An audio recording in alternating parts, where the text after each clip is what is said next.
Hi, I'm Claude, And I'm Edso, and you're listening to FamTalks. where we talk about faith through apologetics and share it with you as our ministry.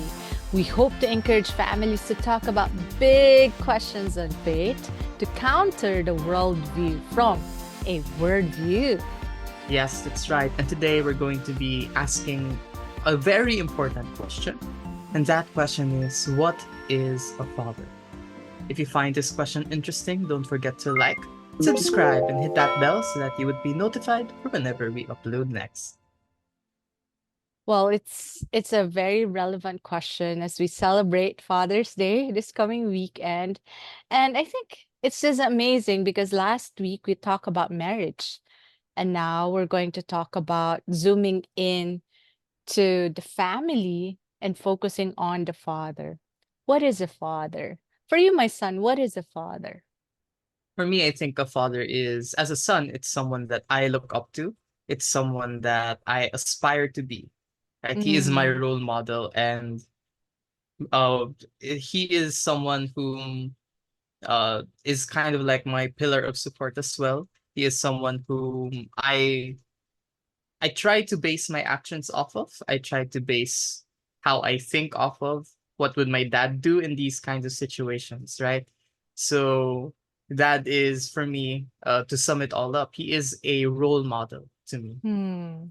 Wow, that's very deep, my son. And I'm hope that your dad is able to live up to that expectation of being a role model because I think if that's very, very important because the way you see your dad would definitely impact the way you would also interact with others.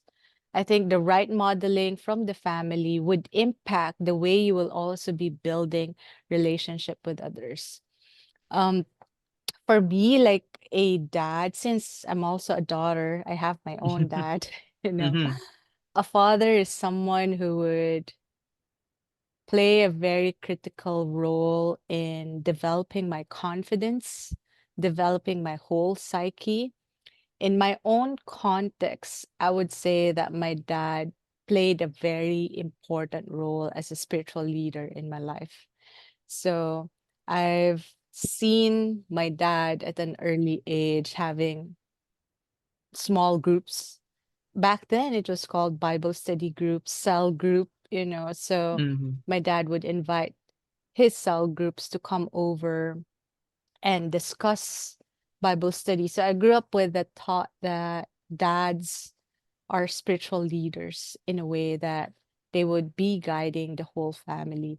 And I think the amazing thing about my dad is that he would always direct me back to the Bible when there are certain things that is just hard for me to understand. So, and I think that really impacted the way I am now in terms of my spiritual walk as well. It's not perfect, my son, definitely, but my dad was able to build those foundations, right? So I think it from both definitions or the way we see our dads, your dad, which is my husband, and my dad, your Mm-hmm. lolo, right? Is that they play a very critical role in the lives of their children, which could work well if they're doing it the godly way, Well, mm-hmm, godly right? way. Following God's ways. Definitely there we won't have a perfect father, but I think functioning according to God's will and God's way will definitely mold, right? The family or the children in general. Mm-hmm. Yeah, and Yeah. I think that it's or at least now, or families should really be putting that great importance in the role of a father in their family, right? Mm, Because there are so many unfortunate stories wherein we hear of people who grew up without a dad, their dad had mm, left, or perhaps they had died young, and it's mm, truly unfortunate, right? And these children, as they're growing up, they don't have a father figure, or they don't have a father to look up to. And it's Right. sad and it's hard, right? Because they don't have that kind of a strong spiritual leader in your case. They don't have that kind of role model. And Mm. whether they like it or not, they're going to be finding these kinds of role models, these spiritual leaders elsewhere, right? Mm. And the same goes for any kind of family, right? That if you're not able to properly build those kinds of relationships with your children, then you're not going to be able to become that kind of spiritual role model, that or spiritual leader or role model to your children, right? That's why I think that as a father, it's always important to establish that relationship with your children so that when they call you dad, when they call you father, it's endearing, right? Right. It is something that they could hold fast to. It is something that they trust. It is something that they find comfort in. And it is Mm. not a position that separates, because there are stories that I've read, right? It's displayed in media wherein the Mm. father is the antagonist of the child, wherein Mm. the father hinders the child from pursuing their dreams. The father stops the child Mm. from reaching out, going farther away, going out to again reach their dreams, right? And it's in these kinds of stories wherein we see that the dad is hindering the child. Mm. Although usually by the end of the story, we see that it's a form of tough love and Mm. that the main character and their dad would usually reconcile. But that's not always the case, because sometimes the kind of tough love that you build is something that a child would grow to resent. And I think Mm. that's much sadder because although the dad is present, since the relationship is not, the impartation is not present as well. That you're not Mm. able to become that spiritual leader, helping your child to know God, helping to point your child back to God without that kind of relationship. Right. I think while you were sharing, it's just reminded me that everyone can actually be a father, but not Mm-hmm. everyone can be a dad. Father, in a Mm-hmm. sense, I remember a friend who had a child out of wedlock, and she would always call the father of her child a sperm donor. Like it's not really a dad, you know, Mm-hmm. in a way, like he's not in any way present in her life and even in the child's life. So being a dad, I would say being called a dad is, you're correct, it's very endearing because there's a certain sense of relationship. But at the same time, being called a dad, there's, in a way, there's a role that you have to fulfill. So we were Mm-hmm. able to establish two things in our definition, being a role model, a spiritual leader, and while you were sharing, someone who would also be an encourager, a supporter, a mentor, because he'll be imparting things to his child in Mm-hmm. in one way or another. So I think being a dad is very special, but right now our society is defining dad in a different sense, that it's something that, a role that anyone could actually fulfill. Like families now are so special that there could be two moms, two dads. Mm-hmm. So how will that really work from God's design? You know, having a mom and a dad is quite special because each personality is very unique and they bring Mm-hmm. something different to the table in terms of their spiritual gifting, even physical strength, even technical skills. You know what I love about your dad? Like, he functions so well in everything. He's our navigator, he's the instant fixer of everything. uh, Mm-hmm. Lights, we don't have lights, the pump, all of these things. That's something I cannot do, my son.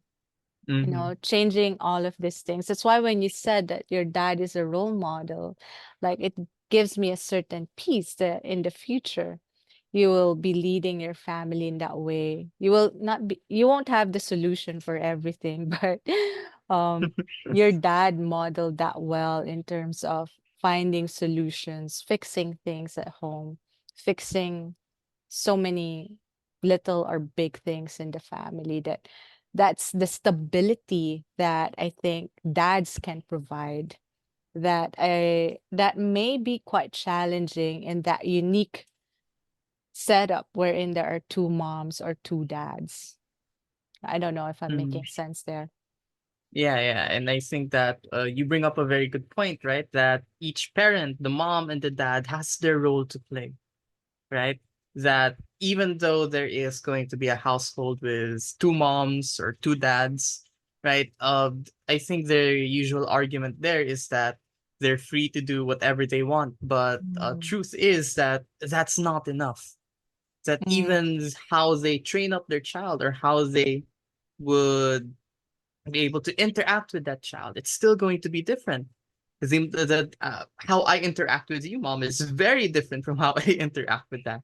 I'm not Mm. able to have these kinds of discourse, right? Mm. Very intellectual, very uh there's a lot of thinking going on with my Mm. dad. How we interact, it's a lot of hands-on, a lot of physical work for the most part. As he said, he's very handsy, he's very hands-on, he's the fixer of everything.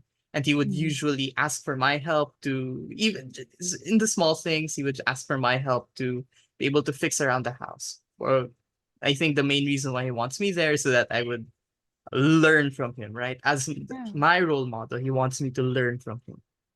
Right. But when you're in a household of just two moms or two dads, yes, perhaps one would be able to be on the deep and intellectual side, the other would be on the physical and on the labor side, right? But it's still going to be different because the way that the way that the mom is able to,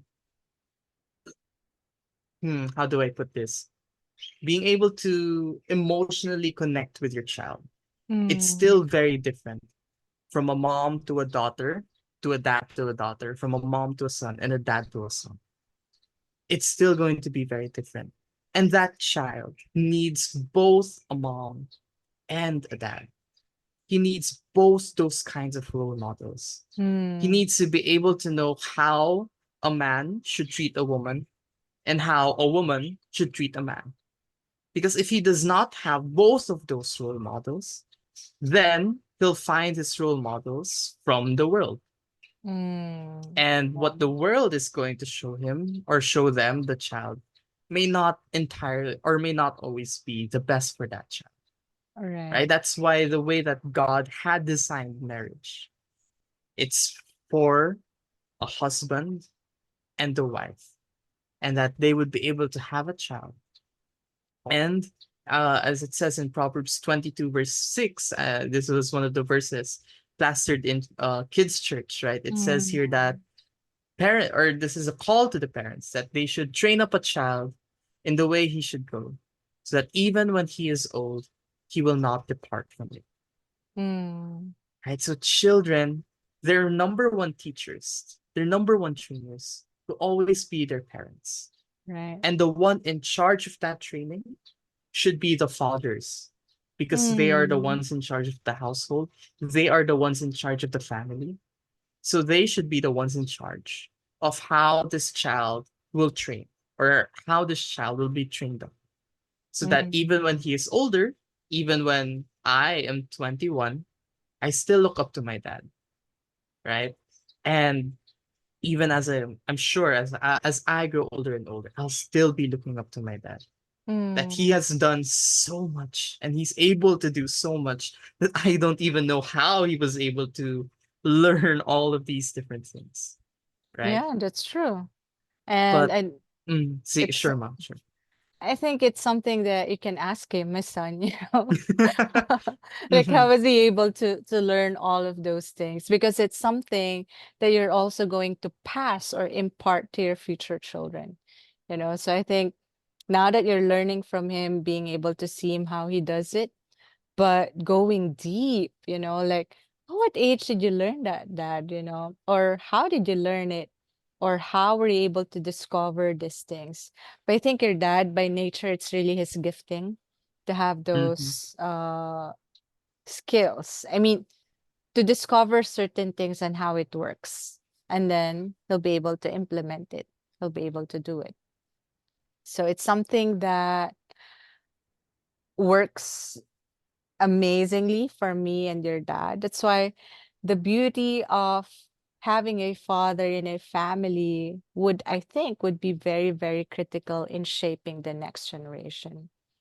I remember a book, my son, I don't know if it's a book or it was shared in one of the conference that I attended to with so many things that Mm-hmm. um, I attended. I don't remember where, but there was a discussion about fatherless society, that Mm-hmm. one of the challenges now in our current society is that children are growing up with a fatherless society. What do we mean by that? It's either the dad is super busy with work, he's an absentee father, or the father has to go abroad as an OFW, overseas worker, Mm-hmm. and therefore he's away from the family, or the dad doesn't just care at all. So I think given all those three, that would definitely impact the way they see life. And I've seen counseled some people whom I've discovered that the root cause of all the insecurities and even the way they see life would be rooted from the relationship with the dad. Could be their absent fathers. They could be away, like OFWs, or they just do not care at all. Or they could be too much involved that it's very restrictive. Mm-hmm. So it's very, very challenging. And that's when I realized that father's role is very, very critical. So how do we I don't think we are in the position to ever make demand from people, in terms of how Mm-hmm. they're going to parent their children or be a father, but maybe encourage families. How do we encourage families to really pursue God's design and even pursue God's instruction in terms of being a godly father? You know? Mm-hmm. And I think to answer your question, Mom, I think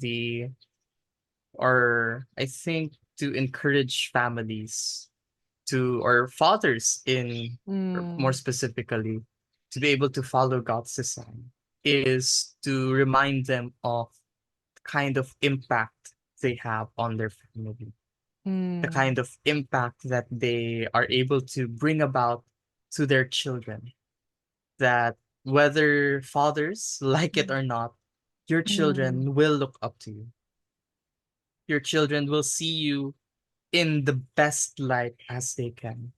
mm. That even if they may not entirely agree with you, they would still usually look up to you. They would still usually see you as their role model, right? Right. And there is nothing you can really do about that, because you have been brought about that, or you have been brought together as a family through blood, right? Mhm.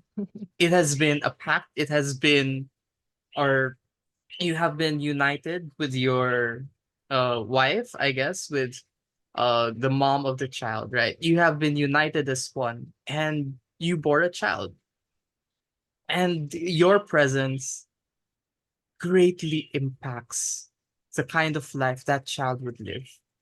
I Mm, remember reading before a statistic that sorry, it's reading a okay. statistic that most crimes, or most violent crimes, I say, or yeah, most of the physically violent crimes that are committed by those without fathers or those who grew up without Mm. a father in their family. I don't remember where I read that, It's but from my professor's book, my son. oh, okay, that makes sense, Yeah. right? That again, these children growing up without a proper father to perhaps discipline them, without a father to properly role model what an upstanding citizen is like, then they probably went out looking for a father figure. And that kind of father figure that they found may not have been the best.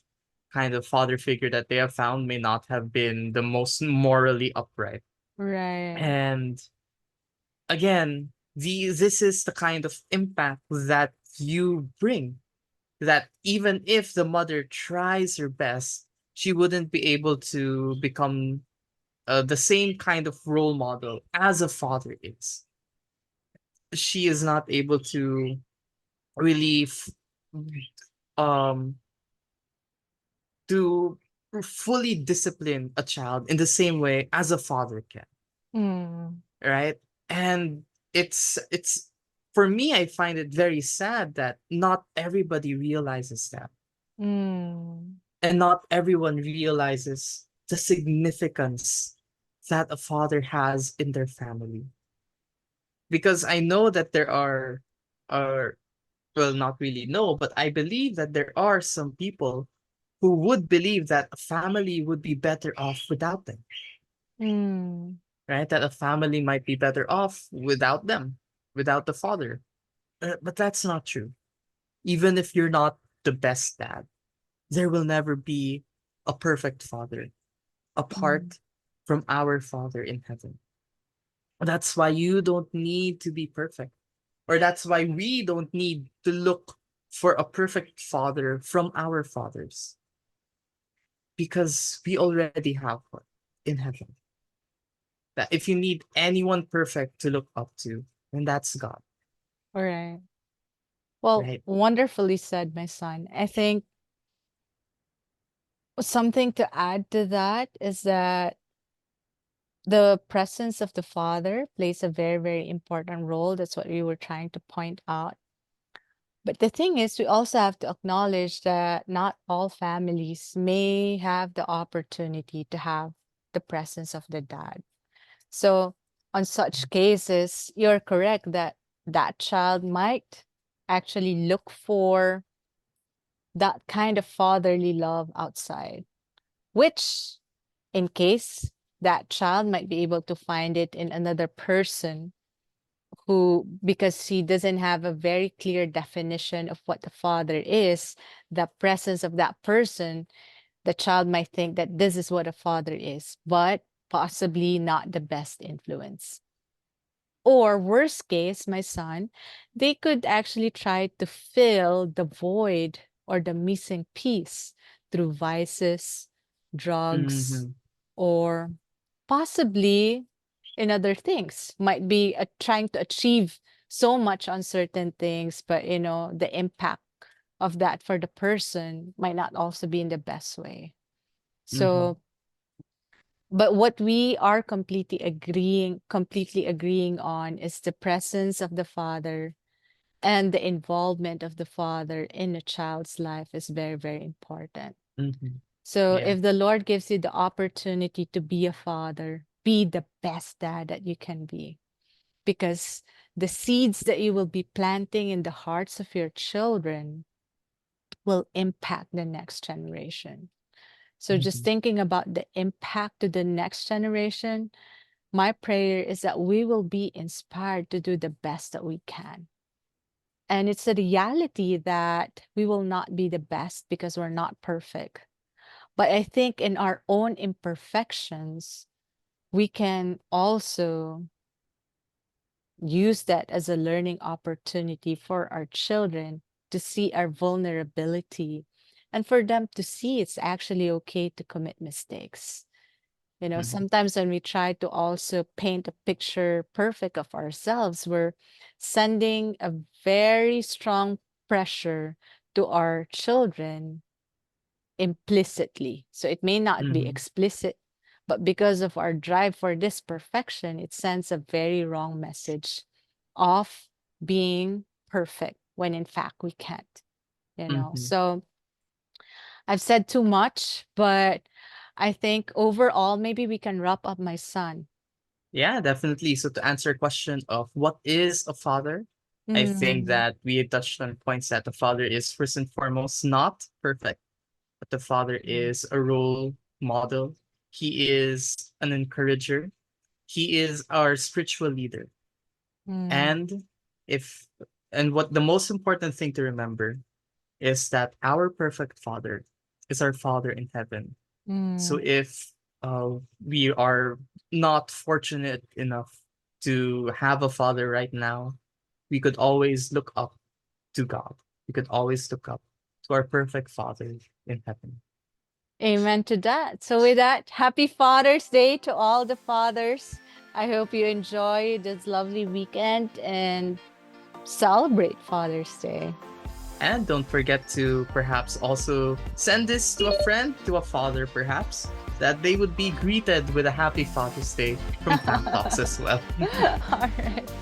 So, why don't you take the time to honor your dad and greet him? uh, I think my dad just went downstairs. Happy Father's Day. Advanced happy Father's Day. All right. Bye for now. Thank you for listening.